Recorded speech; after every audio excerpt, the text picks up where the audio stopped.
আমি আমার সন্তানদেরকে সব সময় বলি, তোমাদের পরীক্ষার ফলাফল ভালো হোক সেটা আমি চাই, কিন্তু এর চেয়ে অনেক বেশি চাই তোমার নামাজটা দেখে যেন আমার নয়ন জোড়ায়, তোমার আচরণটা দেখে যেন আমার দিলটা প্রশান্ত হয়।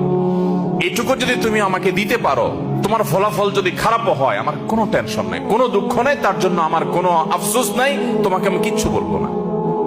সময় তো উপস্থিতি, বেশিরভাগ বাবা মা তারা চান তাদের সন্তান যেন দুধে ভাতে থাকুক। এটা কোথায় আসে না, আমার সন্তান যেন থাকে দুধে ভাতে।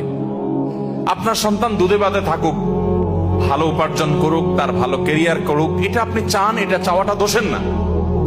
কিন্তু এর চাইতে বড় চাওয়া উচিত আমার সন্তানটা যেন সৎ হয়, ভালো মানুষ হয়।